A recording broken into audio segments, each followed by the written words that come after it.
प्रतिकूल कब्जा के बारे में आप जरूर सुने होंगे, लेकिन आज जो डिस्कस करने वाले हैं, आज जो बताने वाले हैं वो है अनुकूल कब्जा के बारे में।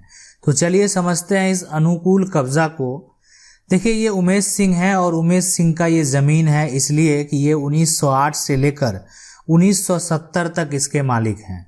अब 1900 अंग्रेज़ के द्वारा जो है जो सर्वे कराया गया, यानी 1900 उन लोगों का जो खतियान बनाया गया, उन किसी का 1904 का है, किसी का 1905 का है, किसी का 1908 का है। आपका कब का है कमेंट करके बता सकते हैं।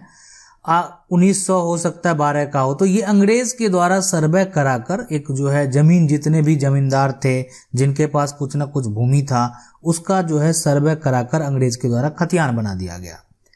लेकिन मतलब आज़ादी के बाद हर राज्य में जो है दोबारा सर्वे कराया गया और दोबारा जो सर्वे कराया गया है उसके बाद राज्य सरकार के द्वारा हर राज्य का एक अलग जो है फिर खतियान जो है रैयतों को, जमींदारों को दिया गया। तो ये जो संपत्ति आप देख रहे हैं ना 537 यानी 537 ये प्लॉट नंबर है। तो ये इसका जो मालिक है ये उमेश सिंह है, इसलिए कि ये उमेश सिंह 1908 से 1908 के खतियान में भी ये संपत्ति दर्ज है और उस समय उसके मालिक उमेश सिंह है। 1970 तक है। अभी फिलहाल ये जो जमीन का मालिक का नाम शो हो रहा है वो है मनोहर शर्मा। और यहाँ पे अगर बात करें 1971 से लेकर आज तक वही शो हो रहा है। अब ये जो है जमीन को ये कंडीशन हो सकता है कि ये जमीन आप ही के दखल में है, नाम किसी और का है, ये जमीन वो दखल कर लिया है, मतलब मनोहर शर्मा जो है दखल कर लिया। तो दो कंडीशन हो गया, एक तो आप ही के दखल में है, दूसरा कि मनोहर शर्मा दखल कर लिया। ठीक है। अब एक चीज है कि मनोहर शर्मा जो अपने नाम से सर्वे कराया तो वो क्या किया, मतलब धोखे से कराया, किस हिसाब से कराया, कि कोई फर्जी रजिस्ट्री दिखा के करा लिया, ऐसा भी हो सकता है, कोई बड़ी बात नहीं है। फर्जी रजिस्ट्री दिखा के सर्वे करा लिया और कुछ समय बाद जो है उस पे कि मेरा नाम है, मेरी संपत्ति है, जब देखा कि इनके पूर्वज जो है वो मर गए, अब तो उनका बच्चा सब है, वंशज है, तो अब तो इसको दूसरा कानून पढ़ा सकते हैं, तो उसके बाद जो है यानी वो रजिस्ट्री दिखा के और उस पर कब्जा कर लिया। अब ये परेशान है ना, अब इनके जो वंशज हैं मतलब वो परेशान है। तो ये बात जो है ना, अब इसमें क्या होता है कि कुछ लोग ऐसा सोचते हैं, उनके मन में ऐसा है कि ये मनोहर शर्मा अगर संपत्ति को कब्जा किए हुए है और 12 साल से अधिक से कब्जे से है तो उसका हक हो जाएगा। तो देखिए ये कानून है प्रतिकूल कब्जा का। अब अभी फिलहाल मनोहर शर्मा के खुद नाम से संपत्ति है तो प्रतिकूल कहाँ से हुआ, ये तो अनुकूल कब्जा है, ये तो सही है, उनका नाम से संपत्ति है और वो कब्जा में है, तो ये प्रतिकूल का कोई कॉन्सेप्ट लागू नहीं होता है। मतलब 12 साल रहे, 20 साल रहे, 50 साल रहे, 100 साल रहे, 100 साल से भी कब्जा रहेगा तो वो अगर उसी के नाम से संपत्ति है तो वो प्रतिकूल काहे का होगा, वो तो अनुकूल कब्जा है। ठीक है। तो प्रतिकूल कब्जा कहने का मतलब है कि जमीन किसी और के नाम से है और गुजर बसर उसको कब्जा करके कोई और कर रहा है। बस ये कॉन्सेप्ट अभी आपको समझना है।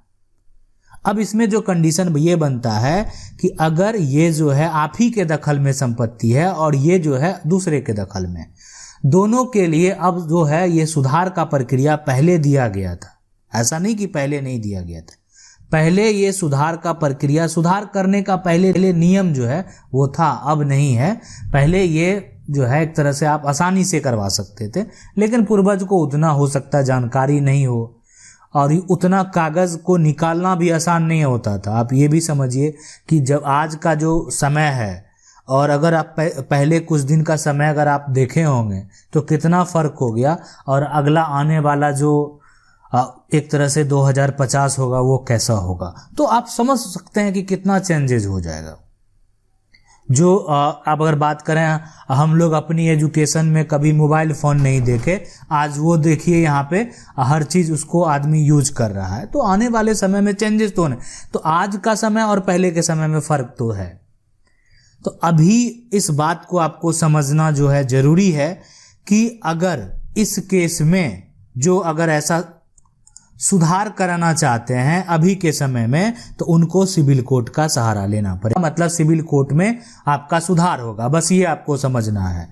अब है कि दखल किसका है। दखल अगर यारी आपका है तो उस केस में भी आप मनोहर शर्मा पे केस फाइल करेंगे कि आपका नाम से कैसे हो गया। हाँ, लेकिन आपको यहाँ पे बहुत बड़ा प्लस पॉइंट ये है, काफी का दखल है इस पे, है ना। उसके पास कोई दलील नहीं होगा कि उसके नाम से कैसे हो गया।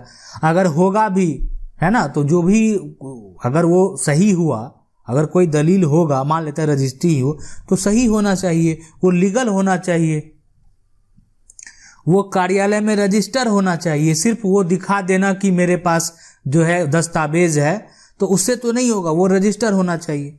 लेकिन जो दूसरा केस होता है कि दखल उसका है, मान लेते हैं कि आपका संपत्ति है और वो जो कब से, बहुत पहले से, लंबे समय से, आप कह रहे हैं कि 50 साल से, 60 साल से, जब से सर्वे हुआ उसके बाद से, तो उस समय से अवैध दखल अगर किए हुए है ना, तो उसके नाम ही से है, तो वो अवैध को क्यों बोल सकते हैं। प्रतिकूल तो है ही नहीं, वो एडवर्स पोजीशन की बात ही नहीं आती है यहाँ पे। वो तो नियमतः उसी के नाम से सारा कुछ है और वो कब्जे में है, तो क्या कौन सी, लेकिन उसके नाम से हुआ कैसे। तो इसके लिए जो है, इस सुधार के लिए फिर आपको सिविल कोर्ट जाना पड़ेगा।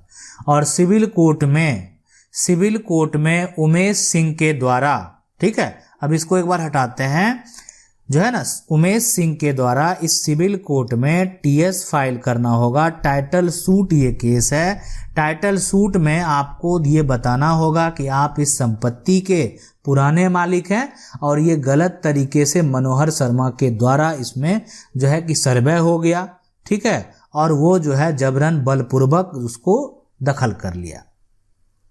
अब ये टाइटल सूट में जो है कि जब ये केस फाइल होगा, आपका केस फाइल होने के बाद मनोहर शर्मा यानी जिसके नाम से सर्वे हो गया, अगर वो जीवित, जिसके नाम से सर्वे हो गया, अगर वो जीवित नहीं है तो उसके वंशज जितने हैं उन सारे को नोटिस किया जाएगा और उनको जवाब मांगा जाएगा।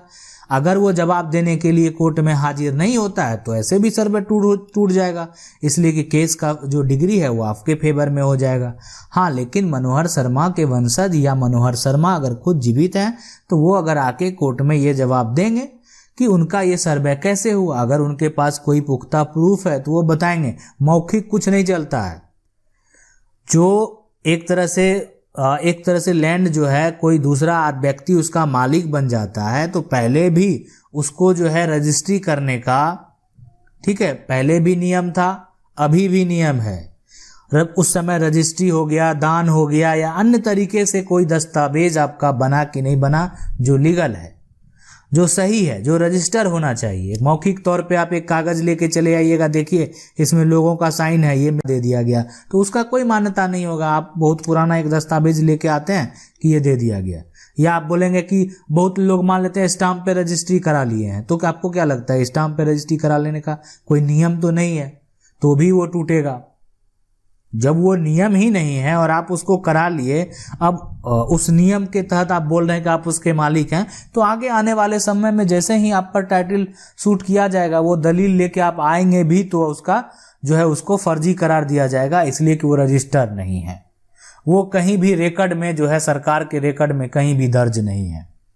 सरकार के द्वारा भी रिकॉर्ड तैयार किया जाता है रजिस्टर में और उसका बहुत सारा कॉपी भी तैयार कर लिया जाता है, ताकि मान लेते हैं एक किसी कारण बस फट गया, सब नहीं फटेगा ना, और उसको अब तो ज़माना डिजिटल का है, तो अब तो ऑनलाइन भी हो जाता है, रजिस्टर में भी जो है वो रहता है, तो अब तो ये जो है सिस्टम से जाने वाला ही नहीं है।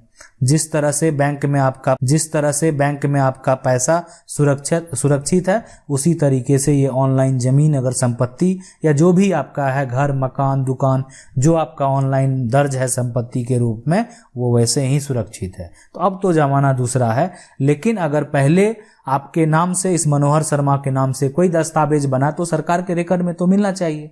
तो अगर ये उसको दिखाने में सक्षम होते हैं तब तो सर्वे नहीं टूटेगा, काहे कि वो रजिस्टर है। अगर कोई दिखा भी देते हैं, रजिस्टर भी दिखा देते हैं, उसमें आदमी वो नहीं है ना, मतलब उसका कुछ भी नहीं पाया गया, ना उमेश सिंह का वोटर आईडी कार्ड पाया गया, ना उमेश सिंह का और कुछ पाया गया, वोटर आईडी कार्ड का जो नंबर होता है सब कुछ, जो आईडी बना, तो अगर वो भी है, फर्जी रजिस्ट्री करा दिया गया, दूसरे व्यक्ति को खड़ा करके रजिस्ट्री करा दिया गया, तो भी वो जो है टूट जाएगा।